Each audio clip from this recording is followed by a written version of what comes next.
much. I will now ask the parties to introduce themselves, starting with the Office of the Prosecutor. Please pause before speaking and speak slowly to allow the interpreters to interpret appropriately. May I ask you to introduce yourself and to confirm whether the list of your staff that I received prior to the hearing is correct, Mr. Prosecutor? President, Your Honours, good morning. The list is correct. Once again, Deputy Prosecutor Manjay Niang to my left, trial lawyer Edward Jeremy behind us, trial lawyer Robin Croft, International Cooperation Advisor Chantel Daniels, and our very able case manager Grace Go. I'm Karim Khan, the prosecutor. Merci beaucoup. Thank you very much. I now turn to the counsel for the defense of Mr. Duterte. As everyone can see, Mr. Duterte is present and is attending the hearing via video link.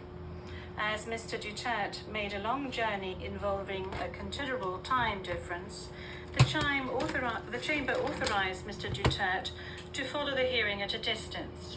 His counsel, however, is present with us in the courtroom. Thank you, counsel. Please introduce yourself. Good afternoon, Your Honors. I am Salvador C. Medjaldea, counsel for Rodrigo Roa Duterte. Merci beaucoup. Thank you very much. Thank you very much, counsel. I will now introduce the chamber. By my side, we have the Judge Rain Adelaide Sophie Alapine Gansu, the Vice President of the Court, and Judge Maria del Socorres Flores Liera.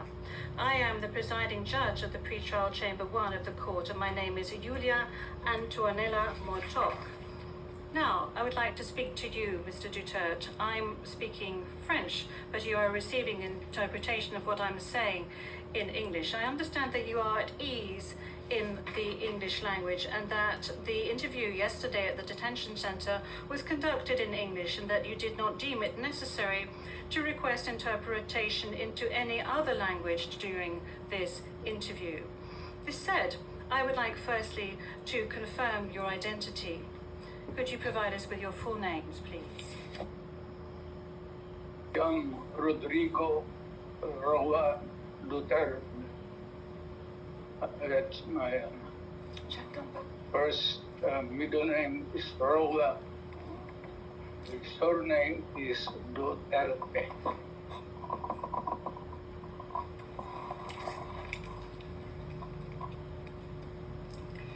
Merci beaucoup. Thank you very much. What is your date of birth? Again,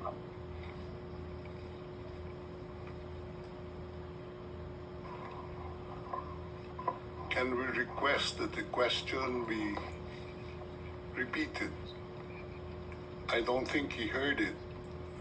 Thank you. Repetition from the English booth. What is your date of birth? Yes, thank you very much, counsel. I was asking quite simply of Mr. Duterte what his full names were, and then I subsequently asked him what his date of birth was and what his place of birth is. Is that all right, counsel? yeah, of course I did. My birth month day is March 28, 1945. I was born in the province of Leyte in the Philippines.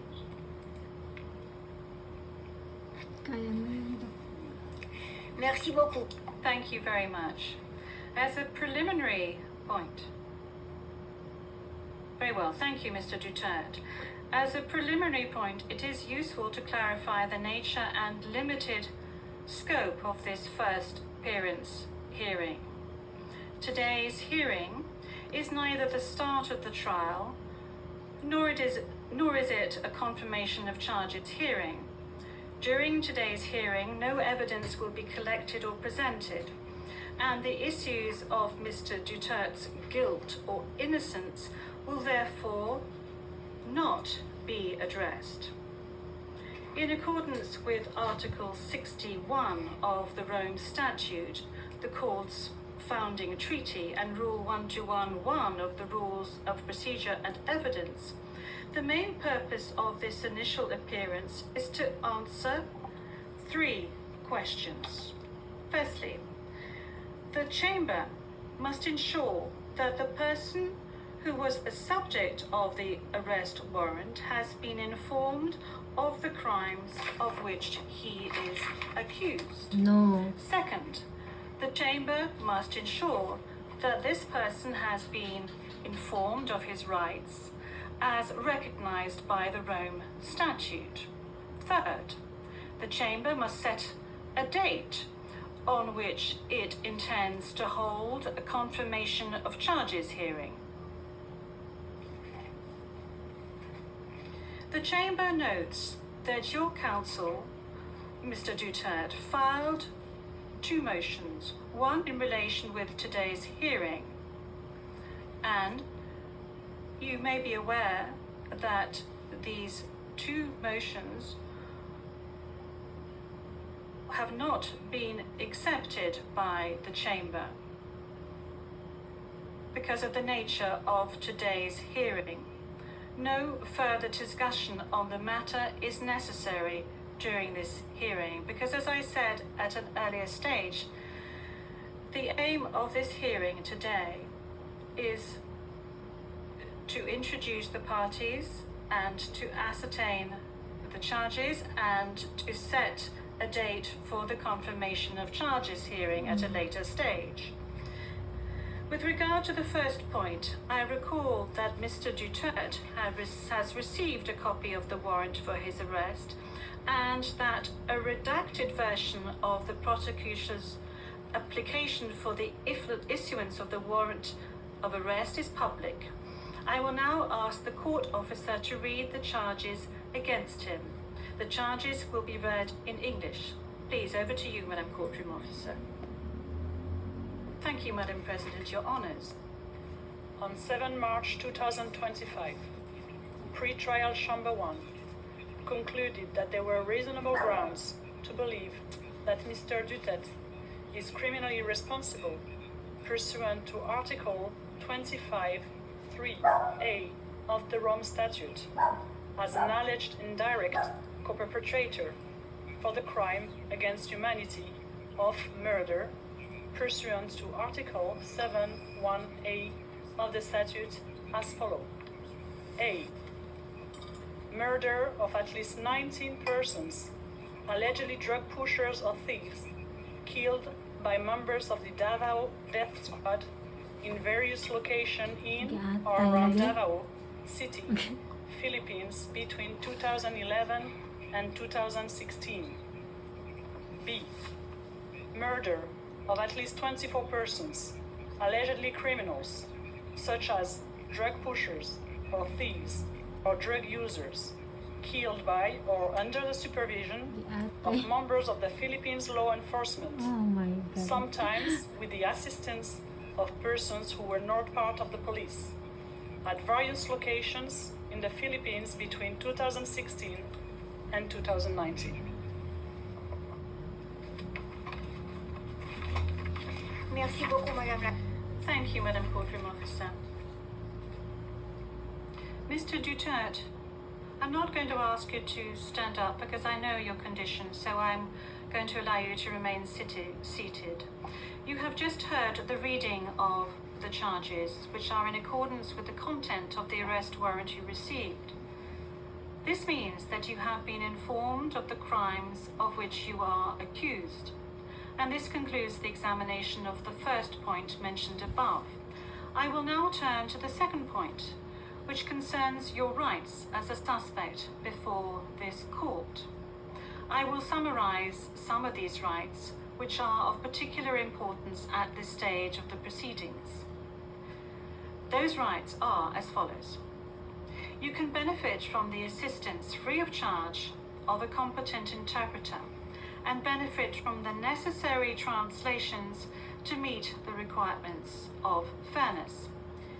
You have the right to have the time and facilities necessary to prepare your defense, and to communicate freely and confidentially with the counsel of your choice.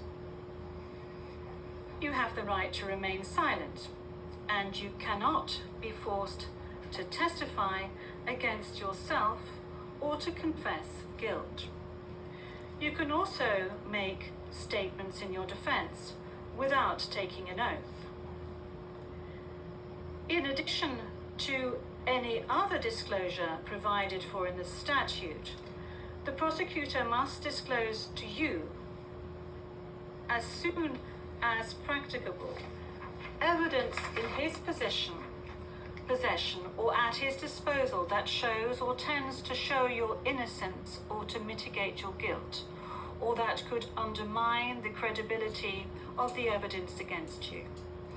At the confirmation of charges hearing, you can contest the charges, challenge the evidence presented by the prosecutor, and present evidence. There will be no trial if the charges are not confirmed or if the proceedings against you are completed. You have the possibility to make an application for interim release pending trial. And finally, Mr. Duterte, you have the right to be informed as soon as possible and in detail of the nature, cause, and content of the charges in the language that you fully understand and speak. Counsel, have you understood? We're listening, ma'am. We're listening, and before it ends, may we be allowed to present a manifestation on the circumstances behind the delivery of Mr. Duterte in this chamber.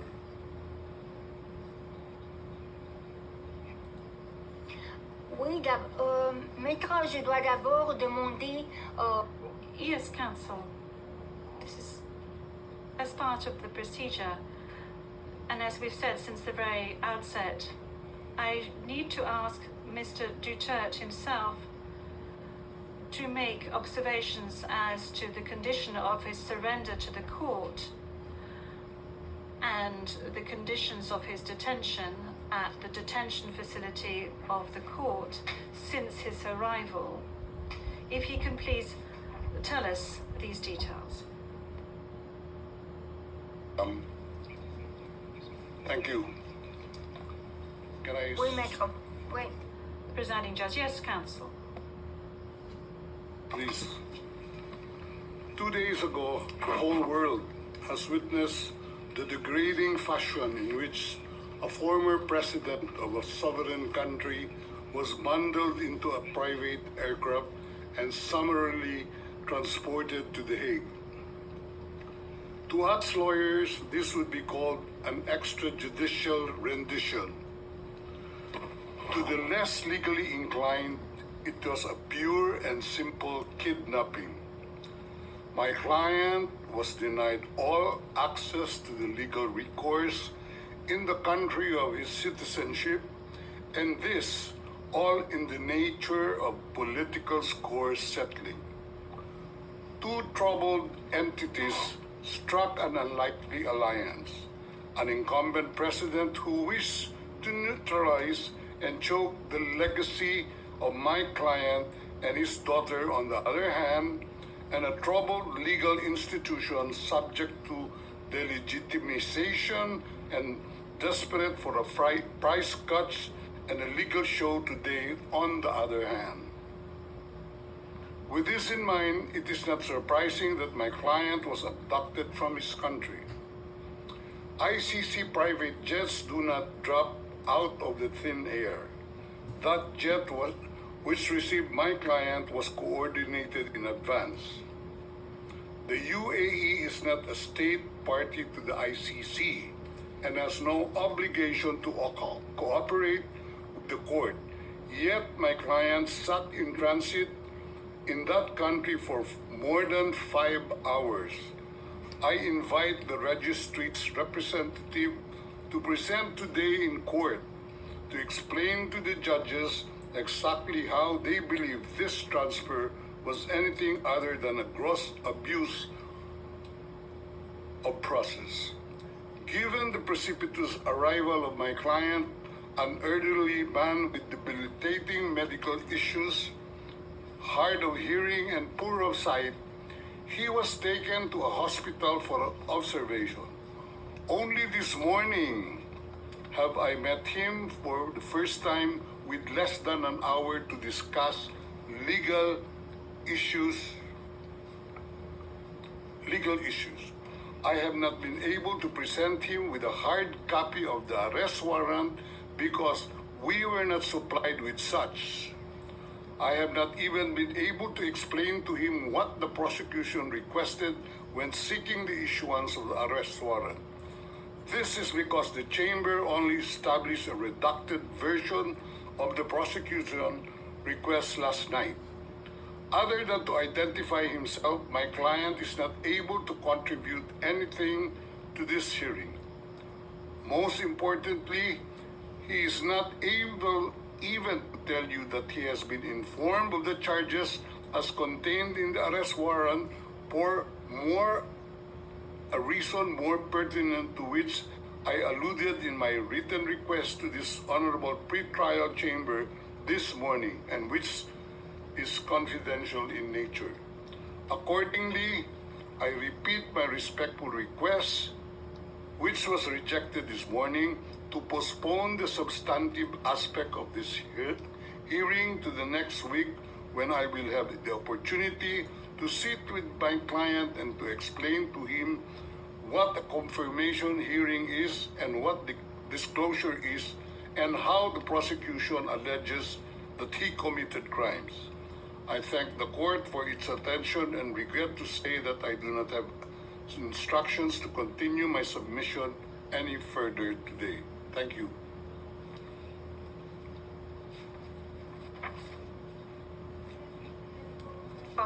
D'abord, concernant Thank you, Counsel. Now, with regard to the health issues of Mr. Duterte, I believe that the court has taken specific measures with regard to his health situation, and I note that subsequent to his arrest and when he arrived at the detention center, the court's doctor was of the opinion that you were fully mentally aware and fit, and that you have undergone further checks and tests at the detention facility.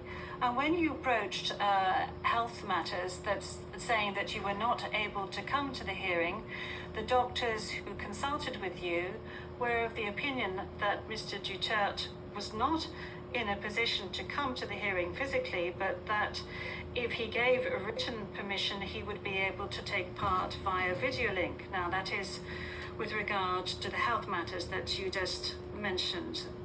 They are very important, especially concerning the matter of age. Now, with regard to the rights of Mr. Duterte, we have before us the registrar's or the registry's report that says that Mr. Duterte has been informed of his rights, including Articles 66 and 67 of the Rome Statute, and that that he is aware of his rights and that he is also aware of the charges against him. We have before us the report of the registry saying that he was also aware of the warrant of arrest in the English language and that he is very well versed in the English language.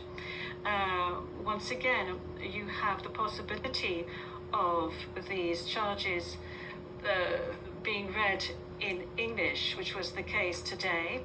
I have read to you in the French language the rights that he has, Mr. Duterte, before this court, and I'd like to specify once again that this is an initial hearing in order for Mr. Duterte to be aware of his rights and the charges against him. And then there will be a full procedure that will unfurl leading up to the confirmation of charges that will enable Mr. Duterte to raise all the matters that you have just raised with regard to the warrant of arrest, with regard to the crimes committed, with regards to the charges, and any other matters associated with his arrest, and the matters of jurisdiction of the court. You have the opportunity to do this throughout these proceedings leading up to the actual confirmation of charges hearing. Now, counsel, with regard to your request for another hearing to be held next week, well, your initial request that was, this was not accepted by the court. Now, you have seen the two decisions of the court that have been disclosed to you, and you are aware of the fact that these two decisions were refused. And this is by dint of the fact that this first initial appearance hearing does not need much preparation, as I have said to you on a number of occasions. I am now going to move on to the third stage, which is to set the date for the confirmation of charges hearing. After assessing all factors, including the need for the parties and participants to adequately prepare, as well as Mr. Duterte's rights, including his right to be tried within a reasonable time, the date for the commencement of the confirmation of charges hearing is September the 23rd, 2025. I would add that in accordance with Rule 1217 of the Rules of Procedure and Evidence, this date may be postponed by the Chamber depending on the progress of the proceedings, either on its own motion or at the request of the prosecutor or the defense. Before concluding this hearing, I would like to inform the parties of the next procedural steps. First, I would like to recall that in accordance with Rule 1212B of the Rules of Procedure and Evidence, the Chamber holds status conferences to ensure a small exchange of information under satisfactory conditions. These conferences are organized either ex officio or at the request of the prosecutor or the defense. Secondly, a set of decisions will be taken in a timely manner to ensure that the proceedings progressed smoothly and expeditiously. More specifically, I am referring in particular to a decision on the arrangements and procedure for the disclosure of evidence, and a decision setting a timetable for the disclosure of evidence in such a way as to ensure orderly and efficient disclosure between the parties. In this regard, the Chamber orders the prosecutor to begin disclosing today the information on the basis of which the warrant of arrest was issued, and to complete this disclosure no later than within the next 7 days. The Chamber will also issue a decision on the participation of the victims who, according to the statute of the court and to the extent permitted by the Chamber, are authorized to present their views and concerns at this stage of the proceedings. We have come to the end of Mr. Duterte's first appearance hearing. I would like to thank all the participants in this hearing, the interpreters, and the stenographers. This concludes today's hearing.